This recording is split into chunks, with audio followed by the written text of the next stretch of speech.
Got to get to some other breaking news on a story that we've been closely following, because in just the last few minutes, this is a big battle that's in the media world, the business world, but it could affect the stuff you like to watch. Netflix, we've just found out it's not raising its offer to try to get Warner Brothers Discovery after Paramount did the same. Remember, Paramount and Netflix both want to buy Warner Brothers. It seemed like Netflix was the front runner until about 10 minutes ago. Okay, Paramount came out. Apparently, its offer was, quote unquote, superior. All of it as there's been this political backdrop, too. Let me get to our business correspondent, Allie Cannell. What in the heck is happening, Allie? Because this all developed in like the last 10 minutes. Paramount and Netflix had been locked in what seemed like it could have been a protracted battle to try to buy, right, Warner Brothers Discovery. Does this mean if Netflix is pulling out, is it over? Is it a done deal? Is WBD Paramount's?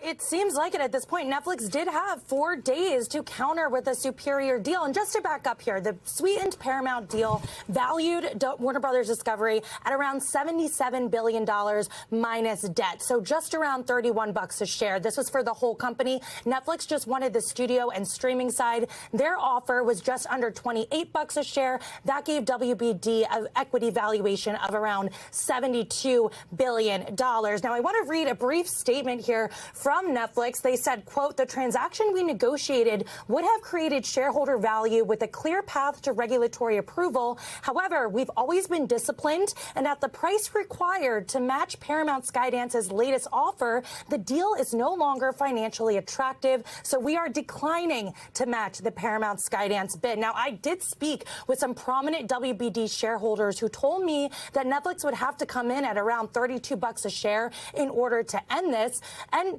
Netflix just didn't want to do that. They have said in the past that they are going to be disciplined. However, I want to make it clear, they wanted this. Co-CEO Ted Sarandos has been on a media blitz. He's been on multiple networks advocating for this deal. He appeared before the Senate saying that this deal would be pro-consumer, and they've invested significant capital already in pursuit of this deal. So this is something that they wanted. It is interesting to see them back down so quickly, but of course you have to remember here, Hallie, that no matter where this goes, shareholders still have to vote on this deal. That happens on March 20th. And then, of course, there's that antitrust question with the DOJ. The DOJ and ultimately President Trump is going to have to approve this. Well, that's what's so interesting. And President Trump told our own Tom Yamas, of course, that he was going to stay out of this. But we've seen this sort of interesting Washington overlay just today. The Netflix co-CEO, Ted Sarandos, was at the White House 2 days ago. David Ellison, the Paramount CEO, was at the State of the Union when the president was speaking. So there's a lot of like D.C. drama, too.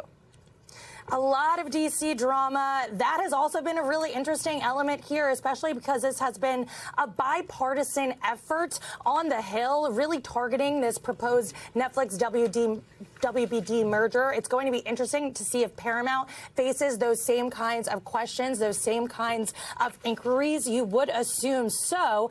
But yeah, I mean, this has just been a crazy ride over the past few months. This really escalated over the past few weeks, and especially within the past hour. Hallie, I was just on the show not too long ago, and you said we'll be talking about this in the coming days. And look, 10 minutes later, here we are. So then last question for you, just before I let you go. From a person who likes to watch TV's perspective, right? Like if you're a consumer, you're just a regular person who watches the stuff that WBD, that Paramount puts out. Do we know what kind of, if this all goes through, and again, a lot of ifs, as you've laid out, there's a long road ahead, but would it change the experience for the regular person who's looking to watch stuff? That's something we're going to have to get more clarity on in the days ahead. Now, with the Netflix deal, they did say they were going to keep the platforms separate and also said they would offer a bundled offering. And ultimately, that would be good for the consumer because that bundled offering would be cheaper. We'll have to hear what David Ellison plans to do. Do they plan to integrate the two streaming platforms, keep them separate like Netflix was going to do? These are all question marks that regulators are going to have, and ultimately consumers as well, because like you said, this does affect the content that we watch on a daily basis. We thank you for watching, and remember, stay updated on breaking news and top stories on the NBC News app or watch live on our YouTube channel.